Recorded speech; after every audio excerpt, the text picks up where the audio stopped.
This is my last AMC update video, which is kind of funny because I think Composite Man is going to use me as a catalyst to give a short-term bounce to AMC. But regardless, I've given myself a lot of time to think about this, and that's the way it's going to be. And I'm going to walk you guys through that, and I want everybody to be on the same page as to why. Which is funny because it's not because I don't believe in AMC. It's for different reasons. I still actually think AMC is going to hit an all-time high, just not very soon. I'm going to walk you through why I'm making this decision. So to everybody who's taking the time to stop in, listen, I appreciate you. Give me the opportunity, give me the chance, listen to this all the way through and understand where I'm coming from before you get frustrated or angry. And leave my mom out of it. If you go and bully my mom, that's not fucking okay. Don't do that shit. So let's just do it, I suppose. Quick preface, I'm not leaving. I do have notes over here on my monitor. So if you see me looking over, it's just so I don't miss anything that I think is important to talk about. But I'm not leaving. I'm going to be here every day. I'm not going anywhere. My focus is going to shift, because I think it is a necessary thing to do so that retail investors can level up. And I'm going to explain my thought process as to why. I have 6 bullet points outlined, but I am not going to be talking about AMC anymore. To this day, from this day on, it could go up 500% in a single day, and you will not find me making a video about it. And it's not because I don't want to talk about it. It's because I think I need to make myself a villain for retail investors to wake up. I think we need to wake up, and that's what I'm going to do. So number one, I've got 6 points. Let me start off with the first one, and this is in my Twitter bio. I'm sure you guys have all seen it. My mission statement, I always talk about how I think retail investors need a mission statement. We need something to have a sort of focalized, right? A focal point, something to focus on every single day. Mine is this: fighting to create equitable markets for all. I also have a small PP, which I just think is funny. But what that means to me is creating a market, creating an economy, creating a retail investor community that is able to make money despite crime, and maybe even take down some crime. And in order to make that happen, to accomplish a goal like that, retail investors have a lot of leveling up to do. So what I have here is I'd like to create equitable markets for all. And I think this is being held back legitimately by a lack of conversation, a lack of reality, and frankly, cancel culture. And what I mean by this is, I know I'm not alone here. I myself, and I'm sure other YouTubers and other people who are not YouTubers, people within the community who maybe stay silent, feel as though we are not able to have realistic conversations about things and open ourselves up to ideas and learning opportunities and growth for the community because of fear of cancel culture, for being labeled as shill, for being told you're wrong, you're bought out, you're a hedge fund, you're a this, you're a that, right? And I know this is the minority. It's not the majority of people. The majority of people within this community are freaking awesome. They're amazing people. I sound like Donald Trump. The great people, the great people. But legitimately, the loud minority scares off a lot of people. And I myself worry about that. I have to sit down and I have to think to myself about how I say something, and that's political. And I like to pride myself in just coming and presenting myself as I am to people. And I feel as though I'm being facetious when I can't just say things the way that I want to say them without being worried about backlash, despite it just being a take, an opinion, right? And I think it's important that in order to accomplish what my mission and my goal is, right, which is to create and fight for equitable markets for all. I think in order to accomplish that, we have to be able to have these conversations that, quite frankly, we're not having. And I think that this is going to help accomplish that. Number 2, I've talked about this a lot over the last couple weeks, and it's the sensationalism of AMC as a stock. Trust me, I know there is lots of crime, there is manipulation, there are bad things that are taking place with AMC, and I'm not taking away from that. In fact, I think now more than ever these things are happening. However, that happens everywhere. I don't think that what makes AMC special is the fact that it is owned primarily by retail investors. That is quite incredible. It's a beautiful thing. It's a special thing. But in terms of manipulation and crime, right? AMC is like many, many hundreds and hundreds and hundreds of other stocks within the stock market. And the sensationalism, the clickbaitiness of AMC, quite frankly, this I'm probably going to get kickback for this, but the cultish mentality of the loud minority of AMC investors in the community here, I think holds us back from having real conversations. As an example, here's one, right? Many people scream to the sky that shorts are fucked every single day, as if shorts are down thousands or millions or billions of dollars, right? When in reality, they're not. Shorts have made a lot of money over the last year, and the reality of what I think happens with AMC and GameStop, along with many other stocks that retail investors love, is hedge funds, institutions, banks, big money make money both ways. They really do. They make money long and they make money short. And what they try to do is make money off retail investors at the times that retail thinks the opposite will happen. So if retail investors think AMC is going to go down for a while, these guys are making money long. If retail investors think it's going to go up for a while, these guys are making money short. They don't care how they make money. All they want to do is make money off you. Right. And these are conversations that, quite frankly, we haven't been able to have because we get shut down. Right. These things get shut down by the loud minority. And I know this isn't the majority. A lot of people here are willing to learn. They want to learn. They crave learning and education just like I do. They're passionate about this stuff. And I fucking love that. And in order to progress towards that, we have to have these talks, which I don't feel like I can have because of the sensationalism of AMC. 3, crime. I believe that we need to have a mentality shift. I think a lot of people, and I used to be in this boat, I really did. I think a lot of people believe in the mentality of this crime is why we're not making money. And I don't think that's the right way to think about things. Instead of thinking this crime is why I'm not making money, I think we need to make a shift towards this crime is going to happen regardless, and I need to learn how to surf the wave. Because for the time being, there's a reality that we need to come to grips with.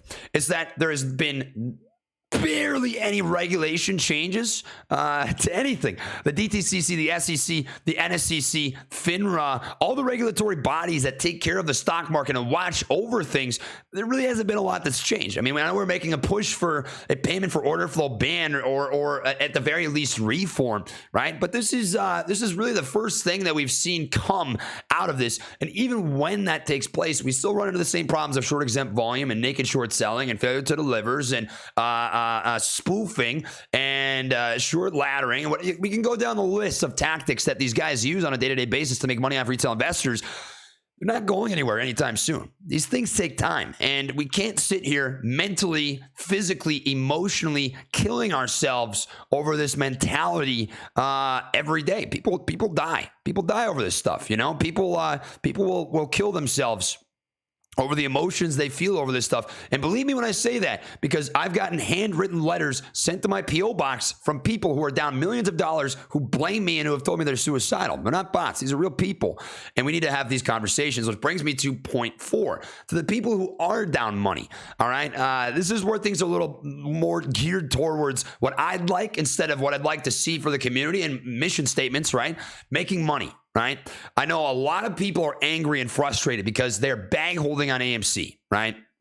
Which is understandable. And for a long time, I told myself and I told many other YouTubers that your job as a YouTuber, which you get paid by Google to do, is be a punching bag, right? And I genuinely mean that and meant that at that time. And what I mean is, hey man, listen, when people are angry, when they're down money, when they feel some sort of way, your job is to be the brunt of that anger and frustration. Why? Because we're talking about AMC and AMC's down a lot, all right? people are losing money. They need somebody to be angry at. It's your job to absorb that beating, right? And I accepted that for a very long time. But it's hard on the mind. It's a very difficult thing day in and day out to get punched in the mouth and just be okay with it. We're all normal people at the end of the day, right? And when I end my streams, man, I sit here in my chair and I go, and I have to go on with my life in the same way that you do, And what I've realized is I was okay with being a punching bag because I was doing nothing to solve the problem. And for the last couple of months, I have spent an incredible amount of time. I've streamed for 7 hours a day on YouTube.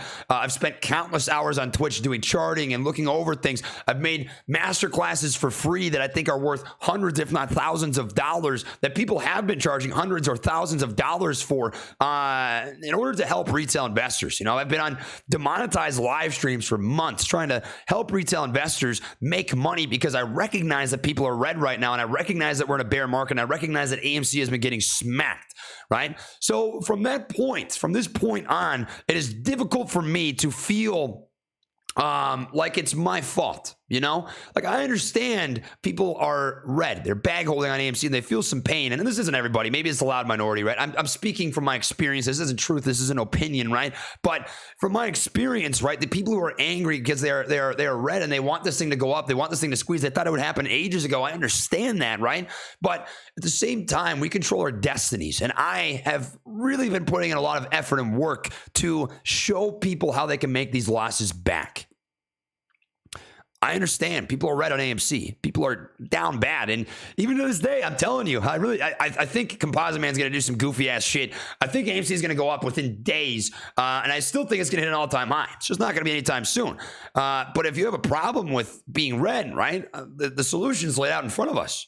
It's learn to surf the wave. And I have been doing nothing but working towards that goal for months now, while people blame me for being red. I mean, my breaking point was on Thursday. I was live streaming and I blew up. I said something along the lines of, man, I've sat on these streams for 7 hours a day, demonetized, showing people stuff for free that people would charge hundreds of dollars for. Like, you guys are, and people blame me for their AMC losses while I'm literally making money live on stream. And it clicked in my head. I thought to myself, it's not okay for me to be a punching bag for people to blame me on why they're losing money while I'm literally showing people how they can make money. And I think I have to stand pretty firm on that. I think it's fair that I can't just be a punching bag for people for the rest of my life, and that we can make money at the same time, right? So that's my point 4. 5, I think this is going to make retail investors better over the long run. And what I mean by that is I think people are going to learn to fend for themselves without the help of a YouTuber or the help of a finfluencer or a singular stock, so to speak, right? I think AMC is going to squeeze. I think it's going to go to all-time highs. I think great things are going to happen with this stock. It's just not going to be during a bear market or while these guys are burning cash. I don't really think that. I think they pay off their debt, they go cash flow positive, they're going to squeeze, and or the stock market turns around, which I don't see happening anytime soon, considering the fact that the Federal Reserve and Jerome Powell have become incredibly hawkish. In fact, they've raised their target rate significantly and are staying quite hawkish for some time. And this is obviously not good for stocks. Things are going to be tough. They're going to get worse before they get better. And I think that includes AMC, quite frankly. I think we're going to have pops. We're going to have nice rips, signs of strength, whatever you'd like to say. But things are going to get worse before they get better, and we can still make money while that happens. And I want to go over that and show people that specifically, which brings me to my last point, number 6. This is selfish. I recognize this is selfish. I hope some of you will understand, though. I'm not happy talking about AMC anymore. I feel like a slave to a stock. There's something that I can't tangibly hold in my hand. You know, I go to an AMC movie theater and I love the experience. I love the popcorn. I love the atmosphere. I love the movie. But when the 3 letters AMC get said out loud, I feel a physical reaction. I feel my blood pressure raise. I feel frustration. And that's not okay for you guys, and it's not okay for me. I don't think it's healthy to do something that you're not enjoying every single day of your life, you know? And while some may say, Trey, you're being a pussy, suck it up, it's the loud minority, it doesn't matter. You're not in my shoes. You're just not. It's impossible for you to understand the way that this is made me feel in the same way that I can't truly understand the way that you feel. I can only tell you, I can express my opinions and my takes on what I've seen, right? But it's not truth, it's an opinion. And in the same way that I can't understand what you feel on the other side of the screen, it's tough, it's impossible, right? Who else is Trey? Who else is me? Nobody. It's just me. I'm going to tell you a story, and this is what really made me think about it. When I ended the stream on Thursday and I was angry, I finished the stream and I said, fuck you guys, suck my dick. I was just angry, and I wasn't speaking to the majority of people. I think people recognize this. It was the loud minority. I sat there and I thought to myself, Trey, you need to do something to distract yourself from everything going on. You need to free up your mind. You need to do something that's going to make you happy. And I sat there for an hour in this chair, and I looked at the wall, just fuming, trying to think of something to do for fun. And I realized that I don't know what I like to do for fun anymore. I have spent so much time living on the internet and staring at a screen and sitting in my chair and trying to commit myself to this community and to this movement that I've realized I don't even know what I like to do for fun. I have sacrificed so much of myself to this community, and it's a purposeful sacrifice. Let me make that clear, right? I made the choice, not you guys. I made the choice. I made the purposeful choice to give myself to this community so much that I don't even know what I like to do for fun anymore. And I don't think that's okay, considering the fact that I don't feel as though it's respected at times, and I don't ask for much. I sit on streams the entire day to monetize, and whatever I make is just from super chats. So you guys literally decide, it's supply and demand, I suppose. You guys decide what happens on a day-to-day basis, and at times it just feels like I'm banging my head against the wall. I make trades live, and I show people live how to change their lives, change their paths, and all people want to do is punch me in the mouth. Treat me as a punching bag, and I can't do it anymore. I can't, and I realized this. I went to New York City for the weekend, and I spent a couple days there, and I said to myself on Thursday, I said, all right, I'm going to go to New York. I'm going to be there for the weekend, and if I still think the same thing, because already Thursday I was thinking I was going to make this video. I said, if I still think the same thing at the end of this weekend, I'm going to make the video. So I went to New York and I had some fun. I watched the Book of Mormon. It was a musical. It was fantastic. I played chess against some chess hecklers, some guys who make money playing it on Times Square. I went to the Panic at the Disco concert. I went to some great restaurants. I went to a comedy show, and there was a guy from The Office who was there. And I had a blast. And what I realized is, look at this. This is real life. This is real life. I spent so much time stressing over something I can't even see or touch or feel when I could be living life the same as all of you can. We don't have to be held hostage to a stock. We can make these choices on our own. And that's what I realized. All right. If I don't enjoy what I'm doing, I shouldn't have to force myself to do it. And I'm not going to. And I know people are going to be angry. They're going to blame me. They're going to witch hunt me. And I'm going to get canceled. And I'm okay with that, because I know this is the best thing to do for myself. And I think people will come to find it's going to be the best thing for the community in the long run. So those who have been supporters, I appreciate you. I do. We've created an awesome culture, and I think it's a loud minority of people who speak for many, unfortunately. But there are a lot of great people in this community, and I'm not fucking going anywhere, may I add. But there's a lot of great people in this community, man, who want to progress, who want to make money, who want to change the market, who want to create an equitable market for all and help fight for their neighbors. And quite frankly, I don't feel as though I can accomplish that talking about AMC anymore. I think AMC is going to do good things. I still love movies. I'm still going to go to movies. I'm still going to hold the stock. But I'm not going to talk about it anymore. And quite frankly, my mission with this video is to make myself the villain so that retail can level up. I think you guys need a villain. The people who are going to be angry at me, I think you guys need a villain to come to the realization that we can be better and that we can level up. And that's my goal. I'm going to be the villain. I'm going to be the punching bag for people here. And that's that. So here's my plans. I'm going to give you guys my plans moving forward, my expectations, and a final message. And I suppose I'll send you guys on your way. Here's my plans. I'm going to be doing a couple things. All right. For now, I'm going to be moving my live streams from YouTube over to Anti-Juicer on Twitch. And the reason for this is my YouTube live streams the chats have become quite toxic. And it's not fun. I don't enjoy it. And if I don't enjoy it, I don't have to do it. I get to do things, right? And the same that you guys get to do things, And because of that, I'm going to be moving over to Twitch. So if you want to stop by, that's where I'm going to be.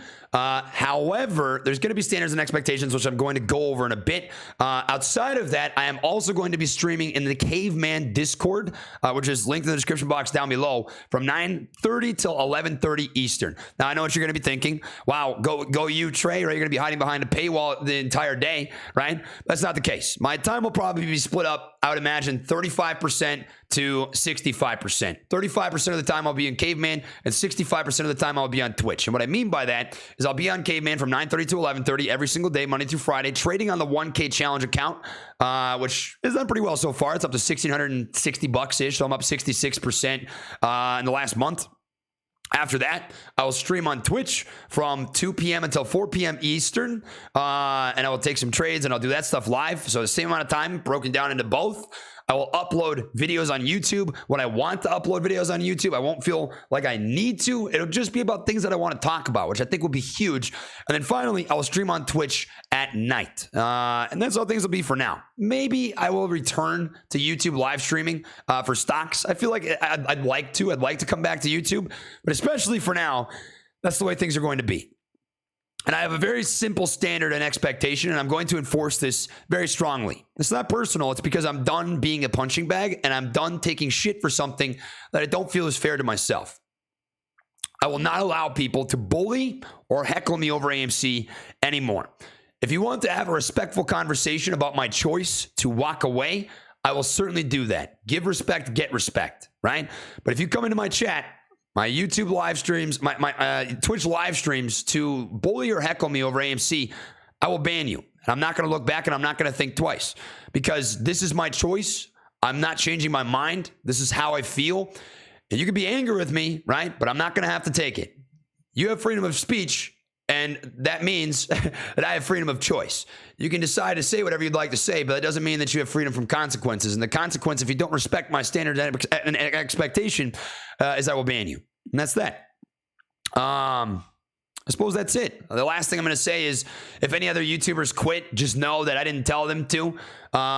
They probably just feel the same way that I do, and have been waiting for somebody to make the statement.